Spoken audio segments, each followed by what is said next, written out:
जल चिकित्सा, जल के प्रयोग की विधियां। जो जल चिकित्सा है उसमें जल को कई तरह से प्रयोग किया जाता है। किस तरह से? जैसे पैक के रूप में, कोई लपेट दे दी।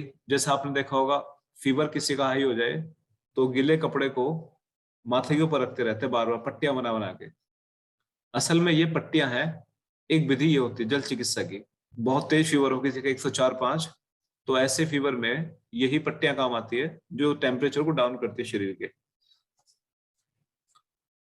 तो गीली पट्टी की लपेट, ये लपेट पूरे शरीर के ऊपर है ना। गीली पट्टी की लपेट किसी पैक के रूप में। पैक मतलब जैसे हम फेस पैक, जैसे मसाज हो गई, खाली हेड मसाज हो गई, या एक हो गई फुल बॉडी मसाज, या फेस मसाज अलग अलग हिस्सों में, या फिर पूरे शरीर पे। तो पट्टियों के रूप में पहला, दूसरा पूरे लपेट के रूप में पूरे शरीर के ऊपर लपेट दिया। फिर क्या है, स्टीम के रूप में। जल की चिकित्सा में स्टीम के द्वारा भी करते हैं। कैसे? Steam bath, steam bath. फिर है जलपान, जो हम रोज करते हैं। जलपान चिकित्सा कहते नहीं, सुबह उठो उषा पान करो, सुबह उठते हमें पानी पीना चाहिए, यह असल में जलपान है, जलपान चिकित्सा है। जो लोग इस चिकित्सा का सेवन नहीं करते उन्हें अक्सर कॉन्स्टिपेशन, अक्सर और भी समस्याएं पैदा हो जाती है। तरेरा, एक मेथड है तरेरा, फुहारे के रूप में। उसे तरेरा स्नान भी कहते हैं। फुहारा जैसे हमारे बाथरूम में लगा होता है, वो सिद्धांत यही है असल में। एक होता है कि हमने पानी उठाया और ऐसे डाल दिया अपने सिर के ऊपर, एक होता है कि आपने फुहारे का प्रयोग किया। तो इस ये भी थेरेपी है। इसमें लिखा होगा जरूर इस विधि के विषय में, रीढ़ स्नान। जो रीढ़ स्नान है ना, इसमें आप पढ़ोगे आगे, इसके टाइप्स में आएगा कि रीढ़ का स्नान कितने प्रकार से होता है। एक होता है रीढ़ तरेरा स्नान, तो उसमें स्पाइन के, सिर्फ स्पाइन के ऊपर ही स्प्रे किया जाता है पानी को। ये सब तरीके होते हैं। इसमें यही पूछा कि किस किस तरह से हम जल का प्रयोग कर सकते हैं। प्रक्षालन, प्रक्षालन या अभिसिंचन मतलब धोना। प्रक्षालन कहते हैं धोना।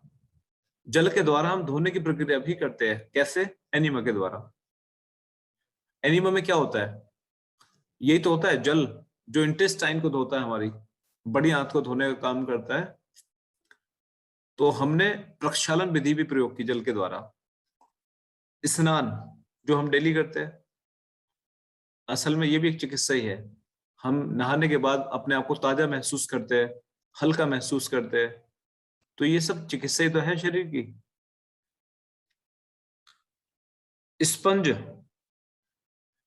किसी स्पंज को पानी में भिगोया, उसे निचोड़ा और शरीर पे मलना शुरू कर दिया, एक स्पंज विधि का प्रयोग करते हैं।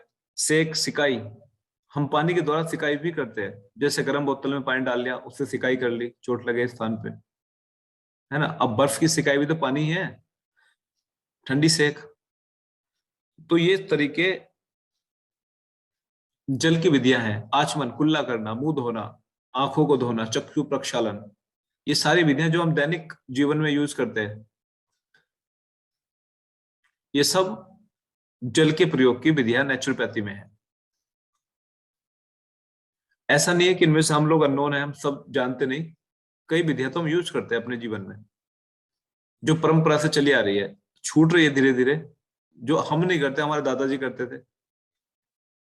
जैसे कि कुल्ला करना, हम खाने के बाद अपने काम में लग जाते हैं, अक्सर कुल्ला नहीं करते। पहले के समय के लोग जब भी खाना खाते थे, कुछ भी खाना खाए, पहले मुंह में पानी डाला, फिर उंगली घुमाई दोनों तरफ, और अच्छे से कुल्ला करके 3-4 बार कुल्ला करते थे। कुल्ला करने का तरीका था उनको, वो जानते थे कि फंसा हुआ कैसे निकलेगा। अलग अलग एंगल पे मुंह पानी को भगाते थे, आगे पीछे दाएं बाएं। जब नहीं जाता उंगली का प्रयोग करते थे अपनी, दांत में कीड़े नहीं लगते थे। हम पढ़े लिखे लोग हैं। अब हमने एक बार दांत साफ कर लिए, ज्यादा है 2 बार कर लिए, और सोचा कि बस अब तो हम बैक्टीरिया से फ्री हो गए। क्योंकि टीवी के ऐड बताते हैं कि 24 घंटे के लिए पेप्सोडेंट आपको दूर रखेगा, कोलगेट लेकिन ये भूल जाते हैं हम कि हम तो खाते दिन भर है, तो हमें हर बार खाने के बाद कुल्ला करना चाहिए। ये हमारी परंपरा से निकल गया। हम हाथ धोते हैं सिर्फ इतना, कलाई तक, है ना, पानी लिया और कलाई धो ली, बस हो गया हाथ साफ ना। हमारे दादा वाली परंपरा की बता रहा हूं मैं बात, उससे पहले की अलग होंगी और भी। जैसे हमसे छूट गई वैसे उनसे भी छूट गई कुछ परंपराएं। तो वो लोग क्या करते थे, खाना खाने से पहले हाथ पैर अच्छे से यहाँ तक कोहनी तक धुलते थे अपने, और कई बार धुलते थे पानी से, मुंह धुलते थे अपना। पता नहीं आपने देखा नहीं देखा सब ये। जब भी वो घर से बाहर आते, मतलब बाहर से घर में आते थे, अपने आते ही पहला काम होता अपने हाथ पैर धोना। हम तो अब इसलिए कर रहे हैं कि कोविड आ गया, अगर कोविड ना आता तो हम कौन करता अपने हाथ पैर धोने का काम।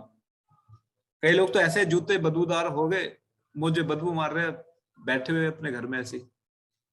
तो ये परंपरा बहुत अच्छी थी, लेकिन फिर भी छूटते छूटते कुछ परंपराएं हमने आज भी नहीं छोड़ी, जो हमारी जनरेशन में आ गई, निश्चित तौर पे अगली जनरेशन में एब्सेंट होंगी।